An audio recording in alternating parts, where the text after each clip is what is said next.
Bonjour, je suis Elsa de Digital Osé. Aujourd'hui, j'ai envie de te parler d'un sujet qui, je l'espère, va t'aider un petit peu dans cette période, on va qualifier de particulière. Donc j'ai intitulé cette vidéo « 3 étapes pour changer ton regard sur les choses ».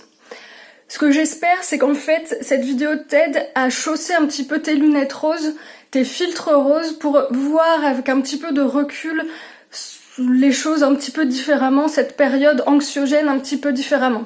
Le but, en fait, c'est de garder ton énergie, de pas te laisser happer par l'anxiété ambiante. Donc la première étape, c'est de choisir où tu places ton énergie. Alors ça, je sais pas si t'as déjà remarqué, mais généralement, ce sur quoi tu portes ton attention a tendance à grossir. Par exemple, là, si tu regardes H24 BFM TV, bah évidemment, t'entends parler que de virus, donc tu ne portes ton attention que sur ça, que sur les effets anxiogènes, alors que peut-être dans ta vie, il y a des choses plus positives à regarder, et en tout cas, tu ne peux pas les voir tant que t'es branché sur un seul canal, tant que ton attention est focusée sur quelque chose en particulier. Donc moi, je veux t'inciter en cette période de porter ton attention, de choisir où tu mets ton énergie sur des choses peut-être un petit peu plus positives. Donc simplement sur ton bien-être ou sur tes proches, simplement par exemple si tu avais envie de faire des choses précédemment que tu ne peux jamais faire, peut-être c'est le moment de porter ton attention sur ta pile de lecture que tu as entamée, sur tes enfants, sur ton changement professionnel, pourquoi pas, ça peut être une période de réflexion, même si pour ça, je suis d'accord, il faut s'extraire de l'anxiété ambiante, mais est-ce que ça serait pas le bon moment pour le faire ? Donc ton état d'esprit et donc ton état d'épuisement au final vont vraiment dépendre de ton focus, donc prends soin de porter ton énergie là où tu veux qu'elle soit bien employée en quelque sorte. Deuxièmement, la deuxième étape, ça serait de mettre en place un système, une routine pour laisser la place aux choses positives, pour juste pouvoir accueillir le positif. Les routines, je trouve, permettent de soutenir une énergie un petit peu plus haute, permettent de pacifier les choses, de prendre du recul sur les choses. Donc dans une phase de changement en général, moi je te recommande toujours de mettre en place une routine qui t'est propre, une routine qui te soutient, une routine dont tu sens qu'elle te fait du bien, dont tu sens qu'elle te met en joie. Donc pour ça, la première étape, c'est de te demander qu'est-ce qui, toi, te fait sentir bien, qu'est-ce qui te procure de la joie. Ça peut être de toutes petites choses, c'est d'ailleurs souvent de toutes petites choses, ça peut être danser comme une folle le temps d'une chanson, prendre une douche en hurlant sous la douche la chanson, ça peut être aussi des choses un peu plus introspectives, comme les pages d'écriture du matin pour un petit peu checker ton état d'esprit, faire un petit peu le baromètre de ton humeur du jour. Ça peut être des tas de choses. Moi, par exemple, ma routine, en ce moment, le matin, c'est de me lever et de surtout pas sauter sur mon téléphone, mais plutôt lire pendant 30 minutes. Ça me permet d'aborder la journée avec quelque chose que j'adore personnellement, la lecture. Ensuite, je check mon téléphone pendant 10 minutes, donc je mets un timer parce que je veux pas me laisser happer par trop de réseaux sociaux, trop de nouvelles, trop de choses qui vont polluer mon esprit. Ensuite, je place mon yoga et ma méditation parce que c'est une habitude que j'ai de faire 30 minutes de yoga et de méditation tous les matins. Ensuite, moi, je fais 10 minutes de pages d'écriture intuitive. Donc, je laisse porter mon imagination, j'écris comme ça pour coucher, pour me libérer des choses sur papier. Et ensuite, je prends mon petit déjeuner, etc. Donc, pour toi, ça peut être toute chose qui te fait du bien, qui te reconnecte avec ton plaisir et qui te permet de prendre un petit peu du recul sur la situation. Et je te mets en garde justement sur le téléphone, les réseaux sociaux, le fait de se brancher directement dès son réveil sur les informations, ça te permet généralement pas de commencer la journée sereinement. Le soir aussi, tu peux mettre une petite routine en place. Personnellement, je fais toujours 3 gratitudes, c'est-à-dire je me rappelle de ma journée, je trouve 3 choses qui ont été belles, qui m'ont donné de la joie dans la journée, et il y en a toujours, ne serait-ce qu'un sourire, un petit échange, le toucher de quelque chose qui t'a paru bien, et tu remarqueras que c'est souvent lié en fait à des sensations, des émotions, des sensations corporelles.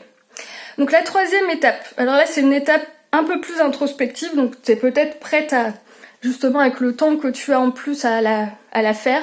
Donc la troisième étape, c'est repérer tes croyances afin de pouvoir les déjouer par la suite. Donc c'est ta façon de penser qui crée ta réalité, donc tu le remarques peut-être particulièrement en ce moment. Si tu alimentes tes peurs, tu seras de plus en plus dans la peur, dans la confusion.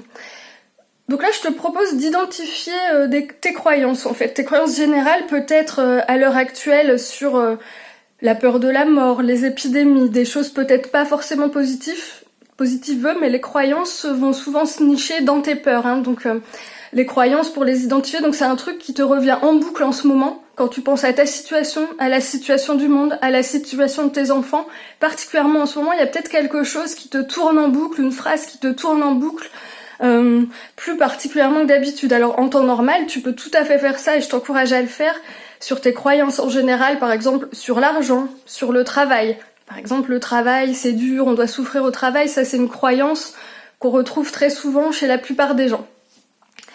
Donc comment repérer que c'est une croyance ? Si une autre personne peut voir les choses autrement, c'est une croyance. Je vais prendre un exemple beaucoup plus basique. Par exemple, si tu penses que t'es trop grosse, je suis trop grosse, c'est une croyance. Le fait, c'est je pèse 60 kilos. Ça, c'est un fait parce que c'est indéniable, je pèse 60 kilos. Je me trouve trop grosse, ça c'est une croyance. Mon voisin pourrait trouver l'inverse. Voilà, ça c'est comme ça qu'on repère une croyance.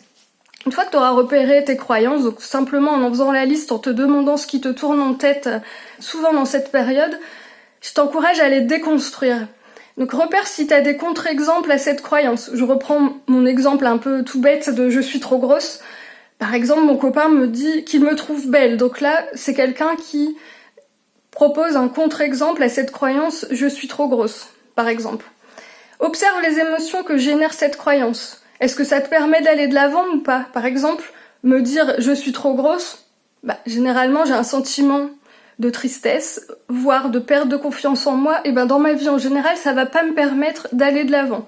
Donc ça, une fois qu'on a repéré en fait que ça crée un mécanisme, un cercle un petit peu vicieux, peut-être c'est le moment de faire un pas en arrière et de revenir souvent à ton contre-exemple pour te dire je pense ça, est-ce que ça me permet d'aller de l'avant ? Non. Est-ce que le résultat, est-ce que je fais ou ce que je ne fais pas est positif ? Non, pas forcément.